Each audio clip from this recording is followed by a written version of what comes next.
It's the week ending Saturday the 12th of November, and this is The Week Unwrapped. In the past 7 days, we've seen the Democrats performing better than expected in the US midterms, nurses across the UK voting to strike in a pay dispute, and former Health Secretary Matt Hancock crawling through insects and slime on I'm a Celebrity, Get Me Out of Here. You can read more about all of that in The Week magazine, but we're here to bring you some stories that passed under the radar this week. Big news, not making headlines right now, but with repercussions for all our lives. I'm Olly Mann, and let's unwrap the week.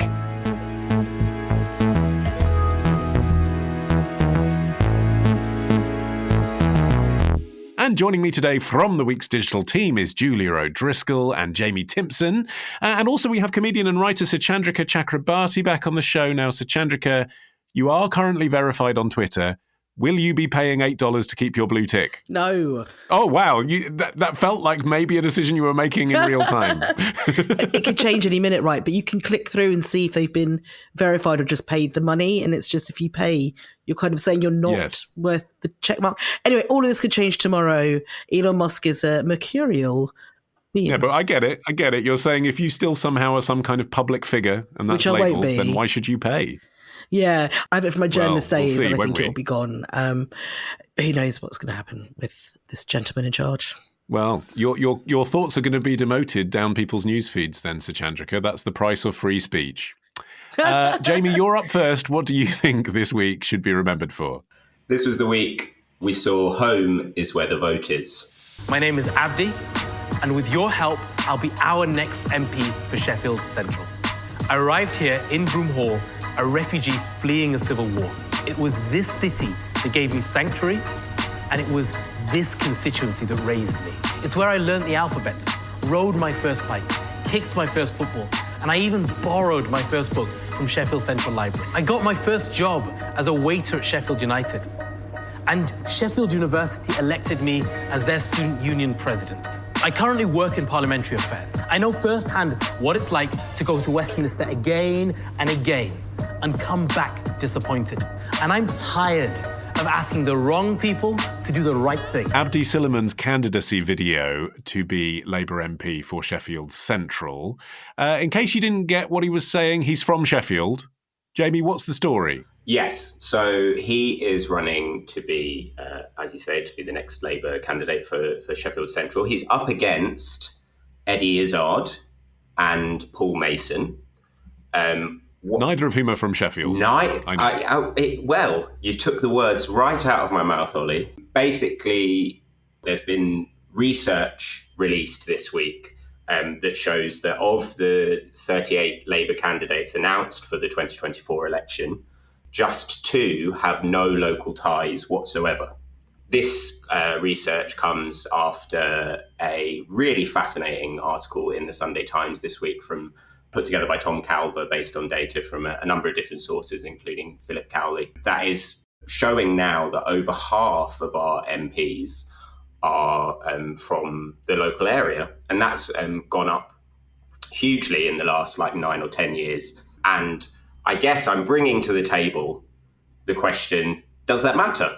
Is it important? And what are the repercussions for all our lives if they are local? Well, it appears to matter to voters, doesn't it, Julia? One of the interesting things from that Tom Calver piece was a graph showing concerns that voters have when they're voting for their constituency MP. And I think second on the list was, after do they have the same policies as me, was do they live in the same place as me? Yeah, exactly that. Does this candidate's political views align with me? And then are they from the same area? And that came above an MP's level of education, race, religion, sex, age, any of those factors. It was that really stood out to voters. Although class was in third place. I did find that interesting. We haven't moved on as much as we think, have we? But anyway, carry on. We're talking about place now.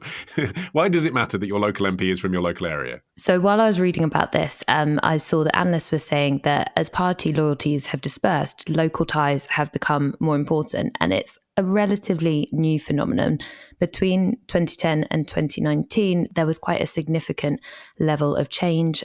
the fallen level of MPs from the Liberal Democrats in 2015, collapse of Labour MPs in 2019. And so this has really come out of some quite significant changes across the government as a whole. And I think while that's happening and there's been a lot of political disruption and changes, people are really looking to their local community and who they can identify with when it comes to going to the polls. And yet we still have a party political system, Suchandrika. So although obviously in local campaigning, MPs will make an issue of, I won't put any houses on this bit of land, or I'll fight for your rights on this.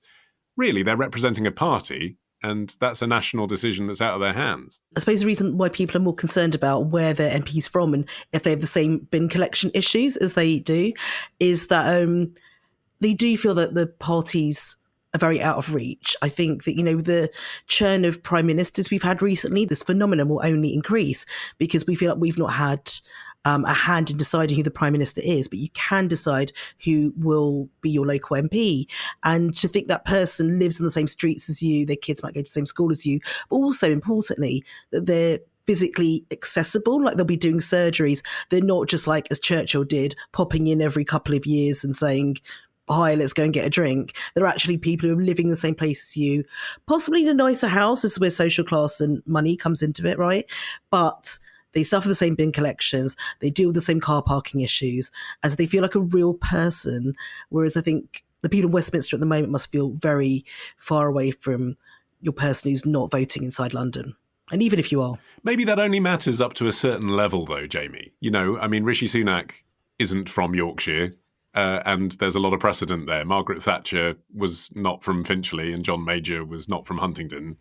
You can be prime minister and people don't seem to care what constituency you're supposedly representing. So maybe it only matters if you're on the back benches. Is the constituencies of former prime ministers one of your specialist subjects, Olly?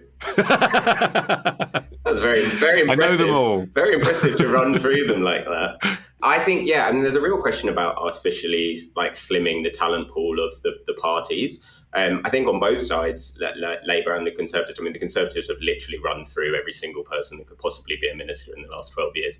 But if you look at the Labour Party and the shadow cabinet, if what happens is that we're only picking the people who are locally focused and maybe have worked on the council or are very specifically from the region, are we basically saying that the local issues are the only things that can get people ahead? And actually, are we then neglecting some of the national issues? There was an interesting point made in the piece that basically, if everyone is worried about local issues because they're worried about getting re-elected, and alongside this, so there are a lot more marginal, we've seen the polls, even though we don't look at the polls, as I discussed earlier, we've seen the polling that suggests that there are probably going to be more marginal seats. So there are only MPs are kind of forced to appeal to local areas.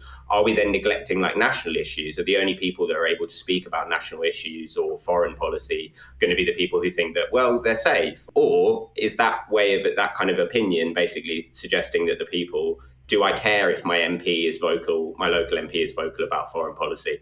I think I probably do, but maybe not everyone does. And also there are some issues that you maybe make in spite of what's happening in your constituency. And that's always been a tension, isn't it, Julia? Fracking's a classic example of that, isn't it? I mean, basically nobody wants fracking locally, but there are MPs who think fracking's a good idea nationally. They just don't want it to happen where they live. Yeah, that's a really good point. Obviously, this issue came up during Liz Truss's very short premiership. Who? The lettuce, sorry. And in that case, we saw 33 Conservative MPs abstain from voting in a vote that would have seen fracking banned. And that was because they represent constituencies where the local communities obviously don't want fracking to happen in their areas. And it's a problem as well with housing as well. I was reading about that there's lots of constituencies where people don't want new houses being built, and yet you've got a minister in the cabinet who is trying to push forward an agenda that will help solve the housing crisis nationwide. It's a real tension. But then we do have lots of jobs, don't we, Suchandrika, where people at a professional level are representing people who are less privileged than them, poorer than them, come from different places. But we trust the people that have been university educated and have got a certain level of experience and are a bit older to make those decisions because they've got that experience. I mean, does it really matter? Unless you're Michael Gove, who doesn't like experts. So I think there's a real problem with accountability. I think we've come through the MP's expenses stuff which, lives on in the mind, I think about the Duck House most days. And I do wonder how they are. And just the last couple of years, we're really reaching sort of end stage Conservative government, and just what's going on there. This idea of accountability, like if laws are broken, does anything happen? If they don't represent the constituents as well as they can, obviously they can't. Sometimes there's a whip and they can't. Sometimes there is a clash of personal interests and they can't. But generally, I think what people are voting for when they are voting for someone who lives locally is accountability, right? And so a Labour MP, Andrew Gwynn, he's the MP for Denton and Reddish in Manchester. He says, if I mess up, I've still got to come home and face my family, my friends and my neighbours.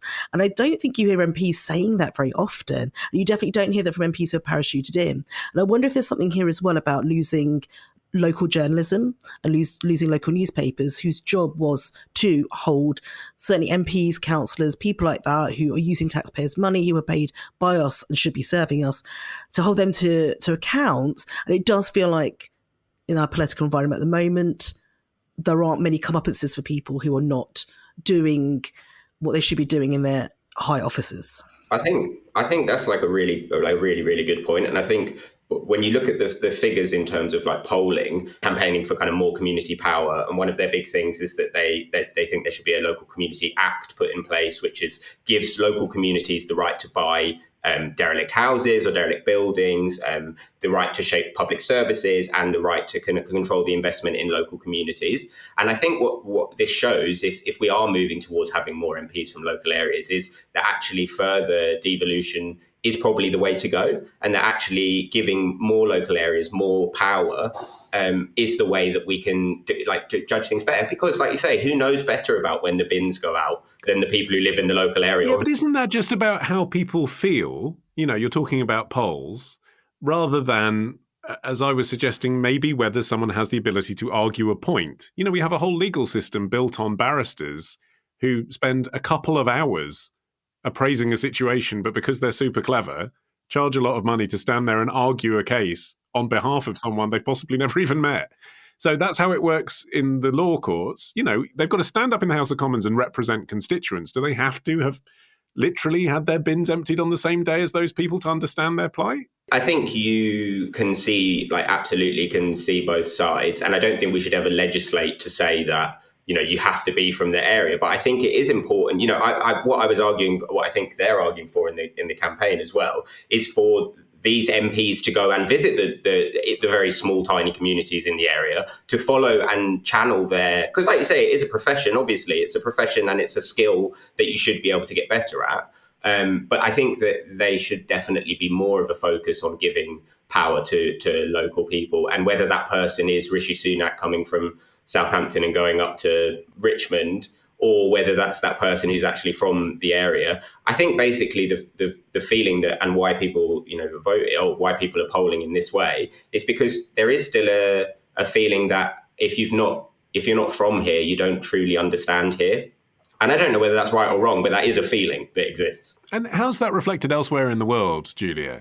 Well, we've seen it this week with the midterms in Texas. Democrat Beto O'Rourke just basically had no chance against his Republican opponent, and I think secured at about 43% of the vote. So it wasn't as close as it could have been. But, analysts were saying that basically the cultural differences between O'Rourke's position and voters in Texas was just going to be way too great to surpass the amount of votes needed to be able to win the seat. I think the thing about Beto O'Rourke is that there's been a lot of, this is the third successive loss that he's had in Texas. And obviously he's had a kind of massive success within the progressive movement and in the Democratic left. But there have been talks that basically he'd be better off served going to New York or California and be parachuted in outside, where the kind of progressive left is a stronger, a better place, in order to win a Senate race finally. I mean, he's lost. That doesn't mean that Democrats wouldn't like to vote for an appealing Democratic candidate from their area.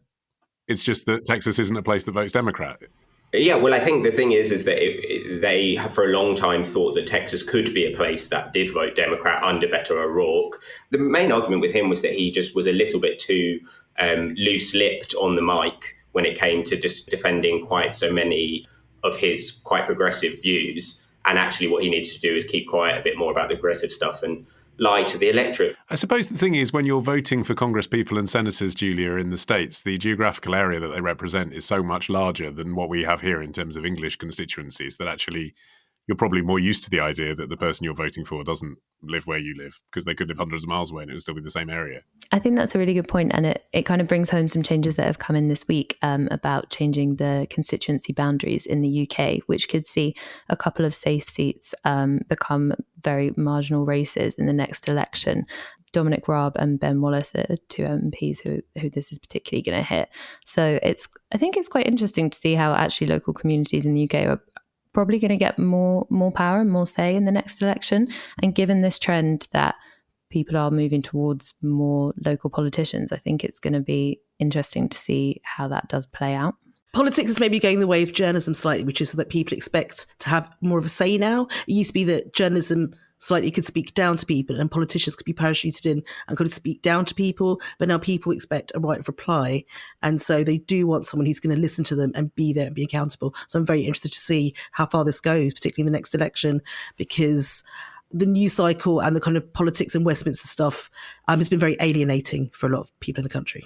Whereas here on The Week Unwrapped, we're very much into speaking up to you from the deepest possible depths. Julia, I'm coming to you next after this.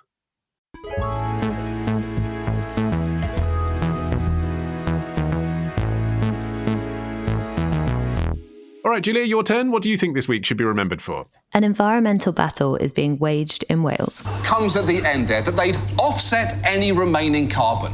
That's actually a common tactic. In fact, one study that looked closely at the net zero promises of dozens of companies in heavily polluting industries found that 2/3 of them are relying on offsets instead of emissions reductions. Offsets are wildly popular. Even bands have promised over the years to use them to reduce the environmental impact of their tours. All the greats have done this: Dave Matthews, Bon Jovi, Coldplay, and even Sgt. Pepper's angsty Victorian ghost club band, My Chemical Romance. A big tour like this uses lots of energy: trucks, vans, lights, sound, and more. And that has The distinctive ranting of John Oliver there on HBO's Last Week Tonight back in September. Julia, what's been happening this week? So a row that has been running on for over a year now has made national news again this week. It's about tree planting in Wales.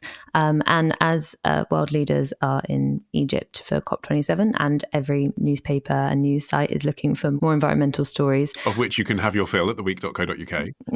Yeah, of course. Basically what's happening is last year the Welsh government adopted tree planting targets. So in their effort to reach net zero by 2050, they want millions of trees to be planted. Trees obviously really good at storing carbon, removing carbon from the atmosphere, and therefore reducing the emissions of a country. But the government has made grants available to do so, and campaigners in local communities aren't happy that some investors who aren't based in Wales or companies listed in Wales are being awarded the funding. Okay. I mean, that's a bit back to the story we were just discussing, isn't it? I can sort of understand why you might object to some kind of national intervention in your little local area of Wales. But why would you oppose the planting of a tree? There are a few problems with how offsetting schemes are run generally. There's quite a lot of criticism around carbon offsetting in general. And the farmers concerned here are concerned that the trees that this particular investor, which is called Foresight Sustainable Forestry Company, the trees that they want to plant on this particular patch of land in southwest Wales are conifers, which are not a native species. So these could threaten biodiversity, and there have been instances where planting non-native trees in an area that's not designed for them has caused the trees to have disease. They need to be unplanted, replanted, and basically the overall goal of, boosting biodiversity or being beneficial to the environment just hasn't been achieved at all. The other issue is that by awarding this funding, some farmers feel that they're being priced out of good quality land that could be used for their businesses. And also there's a feeling there's been a lack of consultation with the local communities who really feel that, having people come and take control of this land could threaten their communities' Welsh culture, Welsh language. But of all the things, Jamie, to have land in your village, woodland just doesn't seem like the one that would upset me. It wouldn't animate me to join a campaign. I do feel sorry for the farmer. I know that they're subsidised too. The story does throw up a lot of questions about carbon offsetting, which there was another story about in Australia about the kind of new reports that showed that people were getting carbon offsets and benefits, like payments for the carbon offset for regenerations of forest that either hadn't happened or would have happened anyway. In a previous life, I used to work with a search engine called Ecosia, who are the green tree planting search engine. I will shout them out. Yeah, so they plant a tree for every so many hundreds of thousands of hits rather than sell ads, right? So, yeah, it's just like Google, but for good people.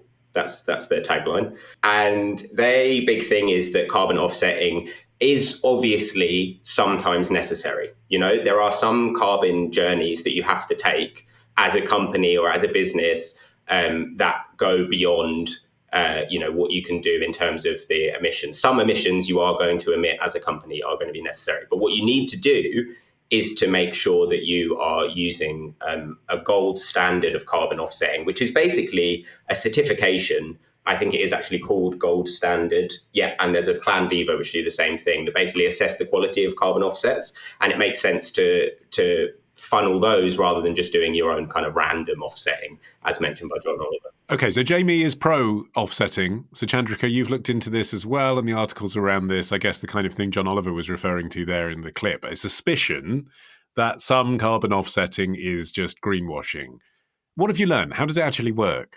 So I looked at a website called climatetrade.com, and it looked at the value of the voluntary carbon market, which has grown hugely in the last 5 to 10 years as people have become more concerned with climate change and how we can take sort of individual action towards helping it.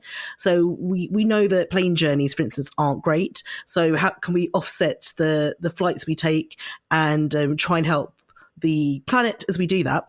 The value of this voluntary carbon market has quadrupled since 2020. So it's during a pandemic as well, which I think is very interesting, when people weren't traveling, but maybe have more time to think about this. So now it's worth about $2 billion, according to a report on climatetrade.com. Do go have a look at the website. Growth has been driven by higher prices and more demand as well. And people are trying to get carbon credits. I suppose it's a way of like making it currency, isn't it? Don't think about what's behind the currency too much. Just like for everything you do, here's a token you're giving back, I suppose. And it's an easier kind of cognitive thing to think, oh, right, I'm helping the planet, rather than when you think about climate change as a whole, it's very sort of overwhelming. Yeah, well, it's like a nice add-on, isn't it, Julia? That's the thing. It's sort of, I feel like it's like, you know, when you go to Tesco and then when you pay on a club card, they give you those little blue plastic coins to put in the charity box at the end. I always think that's nice, isn't it? A penny out of my shopping is going to save the children. But that doesn't mean that I shouldn't donate £10 that year to save the children. They're two different things. You wouldn't say, well, that substituted all my charity giving for the year. And it's like that, isn't it? I mean, yes, planting trees is good, but planting trees to offset carbon and then not planting trees that you wouldn't have planted anyway, that's not good.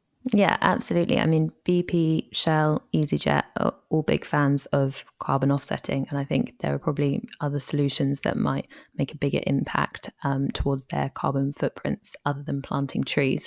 Some experts also say one of the issues with carbon offsetting is that any contribution that an offsetting scheme does make towards the environment and reducing carbon emissions needs to be additional to what would have already happened. So obviously over time trees will grow and store more carbon. So it's not enough to just, plant trees and that's that. It's got to be additional to what would already be happening in the environment, which is really hard to regulate and often isn't necessarily the case, as Jamie was saying in the study that was referenced this week. But actually in this Welsh example, Suchandrika, this clearly is an addition to what would be there, isn't it? This is a hillside that sheep have basically munched down to the brown core that they would revive into a woodland. There definitely wouldn't be trees there unless there was this intervention, but the locals don't want it. Well, if you have the wrong trees, then that's a concern. And it's so weird they're bringing in the wrong trees. So we have this idea that I suppose everything works very smoothly once we've done our bit with the carbon offsetting. But actually on the ground, if they're bringing in the wrong kinds of trees for that ecosystem, it's not a surprise they're not going to work. And of course, that'll upset the locals who want their woodlands to be in good health. So I find that so interesting. They keep bringing the wrong trees. Well, are they the wrong trees or are they the right trees for industry, Jamie? I don't know if they've effectively said, let's have a timber farm here where there used to be another kind of, used to be a sheep farm. Let's just turn it into a wood farm. On the one hand, you get carbon credits and you get the benefit of wood then, don't you? But, I mean, you can see why people would be upset by that. I think potentially they should have maybe discussed it with the local people first, maybe in the form of some kind of local assembly, going to, a kind of more community power, and then they'd get a farm or a kind of green environment that they did support and did have local backing, and we wouldn't be in this position. I think what I was really persuaded by reading around this topic was this idea that potentially actually instead of spending all this money on carbon offsetting, we should look to, or big business should just actually look to put more money into climate science and make contributions, like actual monetary contributions, rather than offsetting to some kind of climate charities and climate research. And actually, you'd be much better off doing that than offsetting. Or have some more government regulation, because it's a bit weird, isn't it, Julia, that there are all these charities and voluntary bodies governing this stuff. All the leaders are at COP. Why aren't there official bodies that are regulating carbon offsetting? Yeah, great question, Ollie. And it is really odd there just isn't a universal standard that all countries, governments, businesses have to comply with. And that's a massive issue with it. The carbon market has been described as a Wild West. It's been described as a sham. And obviously there are really good schemes out there, or schemes that are better than others, and certifications that can help guide businesses and consumers and individuals, but just not to the level that it can be, adopted universally. I think the other thing is, with the fact that COP is taking place at the moment, this story just felt really resonant in terms of the kind of out of sight, out of mind thing, when you think about how loss and damage is kind of the key talking point at this year's COP, that we're looking at how richer nations need to compensate developing nations for the damage they've caused through their industrial emissions. But it's that kind of, we'll use the land, but we don't really want to finance it in a way that's going to benefit you. I think it just feels like quite a pertinent example around that. And just briefly, actually, on the COP thing, Suchandrika, what's your view on this kind of binary question that's been put to people, I think a bit unfairly, which is kind of, are they a hypocritical waste of time because you have to fly to them, or are they a vital talking shop where MPs from around the world rub shoulders, as if those are mutually exclusive things? But basically, do you think people should be going to COP summits if they care about the environment? I mean, we have seen in the pandemic that there are ways of having meetings across the world and across borders without actually physically going there. But I will say that sort of private jets and more flights do add to the problem. And I will be going in on a group of people who might listen to this podcast, and maybe some of us on the panel fall into this category. But billionaires are really bad for greenhouse gases. Who did I guess were billionaires in this group? I'm going to say Ollie and Julia. And sorry, Jamie. That's fine. I didn't want money. You can keep your money. So billionaires emit 1 million times more greenhouse gases than the average person. This is Oxfam who've published this report this week, and they found that in contrast to average people, the billionaire individuals' investments account for up to 70% of their emissions. They studied 125 of the world's billionaires, so all of our problematic favourites will be in there. And just these numbers, they're just fascinating. Like, billionaires themselves can be emitting as much greenhouse gas as the carbon footprints of entire countries like France, Egypt, where COP27 is, or Argentina. So when they have as much power in terms of how they're taking the world's resources and using them and actually making things worse, they also need to be regulated. But famously, billionaires don't love the regulation and also tend to be friendly with governments. So I think we've got a real problem here where we've got people who are sort of really making the problem worse, but they're very hard to govern because they've got money which fuels political campaigns and governments. Well, that's your invite to next year's COP scrapped then. But you're up next after this.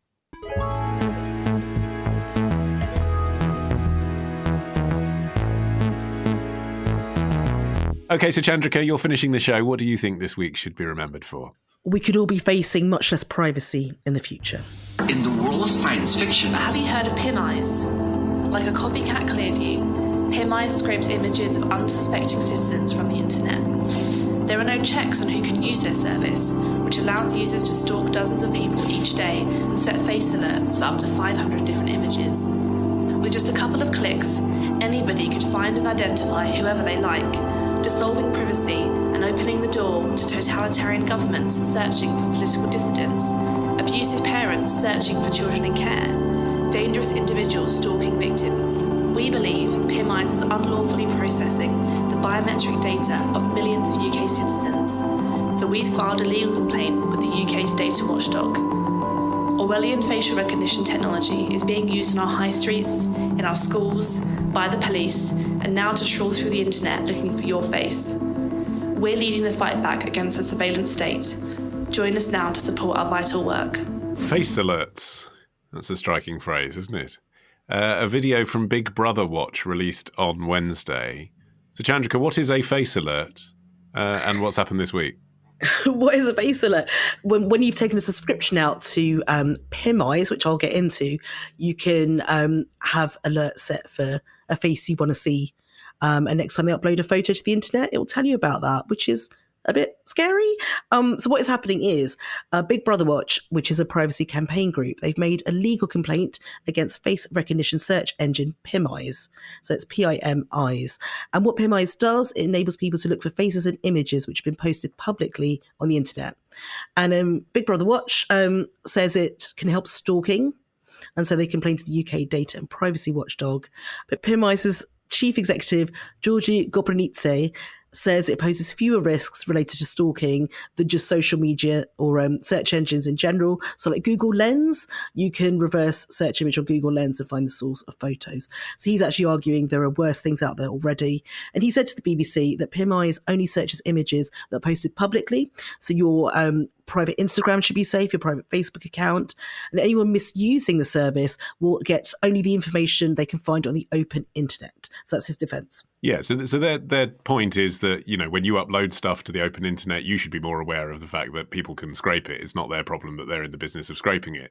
Do you buy that? It doesn't feel great, no, because they are helping this process along and they are sort of using data that people haven't consented to give them to help other people find them. And it could just be misused by governments, by individuals who want to stalk or harass. It seems pretty scary. They haven't consented to give it to them, but they haven't specifically said, I don't want this to be taken. I mean, that's the thing, isn't it, about kind of what we've all learned about social media and the open internet for the last 15 years. Are people just naive to think that there aren't AI companies out there working on building face models? That's been a thing for a while. I think that people are probably not as educated on metadata behind pictures as we could be. So we can understand how words are searched because we all search words all day long, all the time.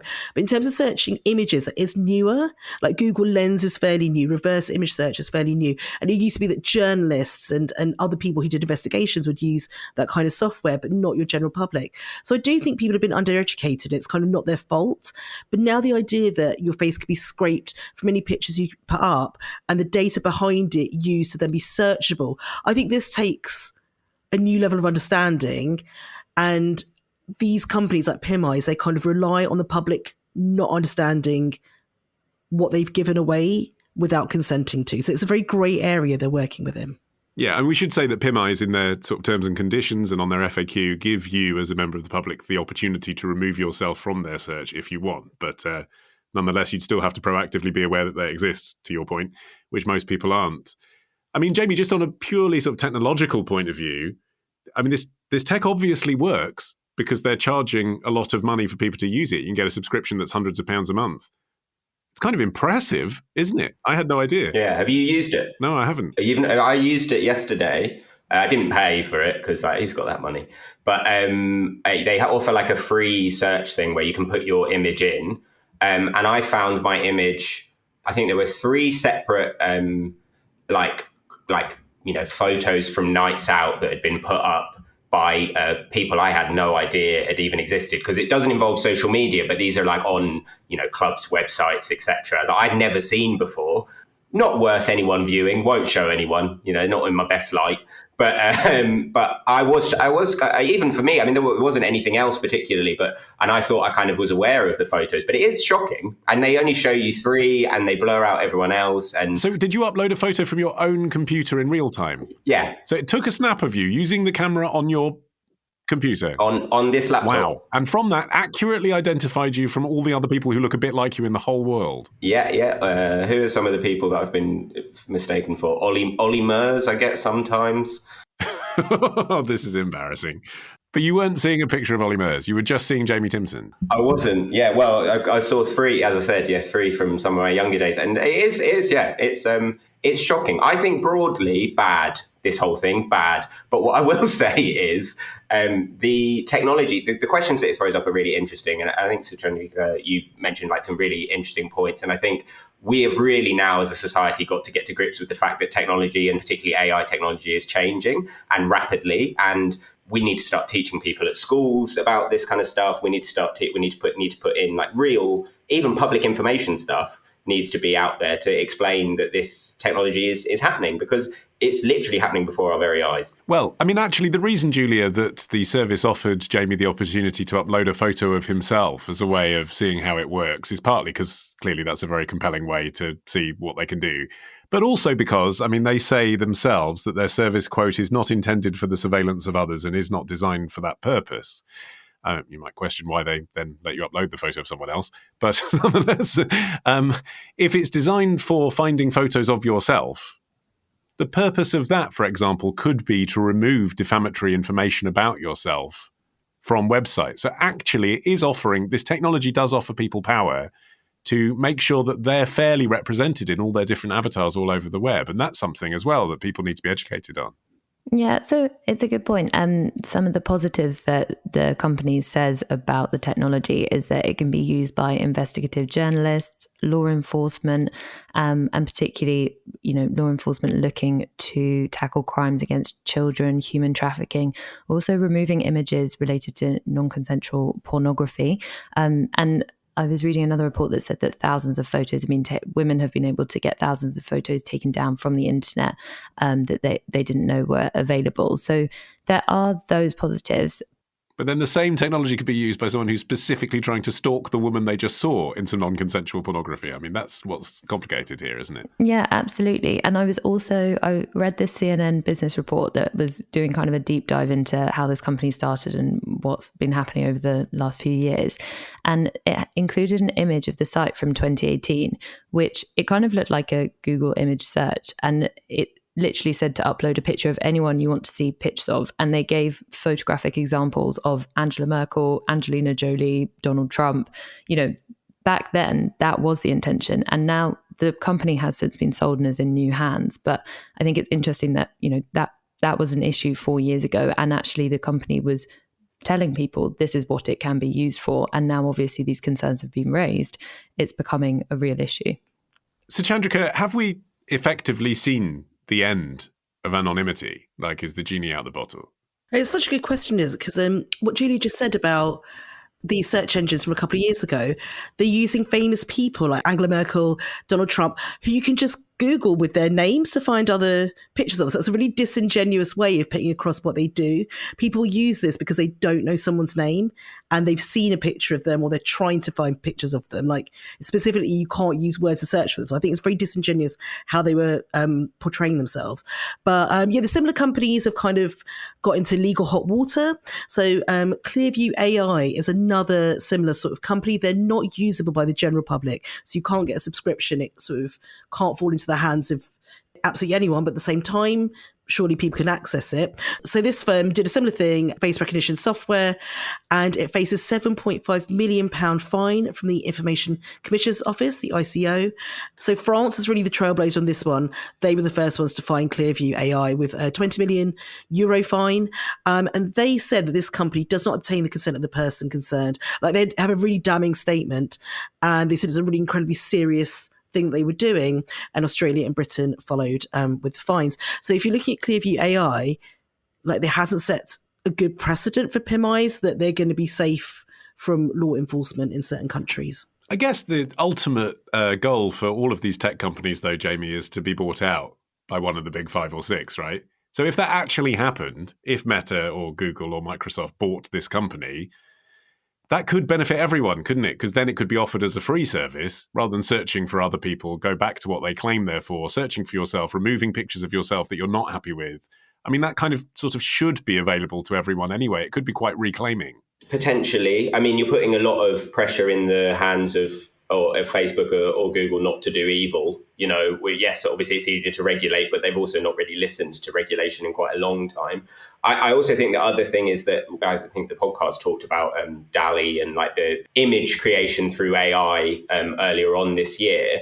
And what we've seen with that is that a lot of the technology behind it has gone open source. So even if one of these companies were to be bought, actually a new free version could spring up at any moment, and then we're back to square one. I think there's also another argument to be made about if this technology does exist, and it's clear, yeah, like you say, potentially the genie is out of the bottle, is the answer to have it like sold and regulated by or into kind of one like Google or Facebook, or is the argument that actually we need to, like I was saying before, educate everyone and have it open? And I kind of think we're a little bit too happy to be like, oh yeah, the state can use it. Oh yeah, journalists can use it as long as they've got an extra, actually potentially, is that better? Or are we just kind of hiding it away again? And also so incremental, Julia, that we, I suppose, are drifting into things that were the preserve of science fiction 20 years ago because they've slowly been unfolding and slowly people have been saying, yeah, you can have more of my data, it doesn't matter.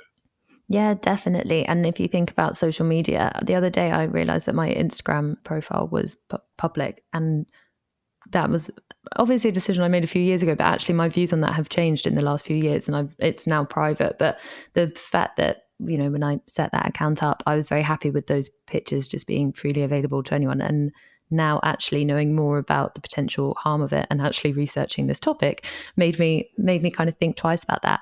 I think as well, when I was reading about this, I was just quite confused about how it can be legal in terms of biometric data. Like if a company is going to use your face in order to, like, your bank uses it to let you into your account, or you use it on your, thumbprint on your phone, that data has to be stored really securely. And I think with this company, they're not technically storing the data because they're scraping it from other sites. But then it kind of raises the issue of, well, then, Jamie's club night pictures that he didn't know were on Lololo's website, are they in breach of GDPR through biometric data now? I thought you were going to say that Lololo was going to hack into my bank account.